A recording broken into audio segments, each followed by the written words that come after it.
Connor, thanks. News 3 at 7:16 is following through the constitutional amendment and the impact it is having. That amendment passing overwhelmingly by Virginia voters at the end of last year.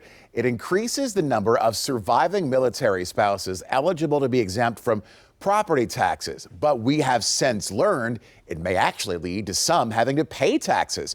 News 3 reporter Brendan Ponton first covered this last year. Now he's following through with a legislative fix. This proposed legislation would clear up the benefits that these spouses are entitled to, and spouses I spoke with say they would really like this to pass. So to have a zero real estate property tax bill for some people can be life-changing. Vanessa Fajo's husband David was a Navy SEAL who died in 2014 of brain cancer related to his service. Over the years, due to a city provision of the law, she hasn't had to pay property taxes, but that could be different this year. So basically I go from paying nothing to a couple $1,000s a year now.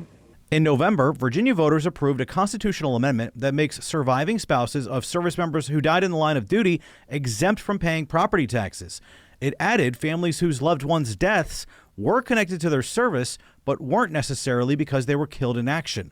As we reported in October, Tracy Volke's husband, Paul, died in an accident while serving in Afghanistan, but she was told she wasn't eligible for the exemption. I think it was pretty shocking. The amendment makes spouses like her eligible.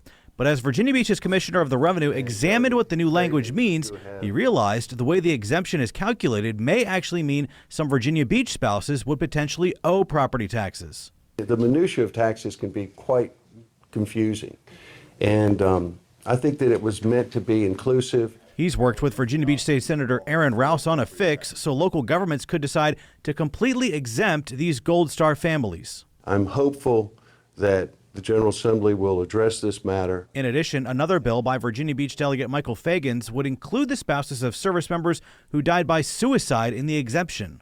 Virginia should not rely on antiquated laws that do not allow those benefits to be given to family members. As for Fajo, she says the exemption is very beneficial and hopes lawmakers will take action. To have this tax relief can offset things that maybe we don't see coming down the pipeline or things that we do. Lawmakers will start to take up the bills when their session begins Wednesday.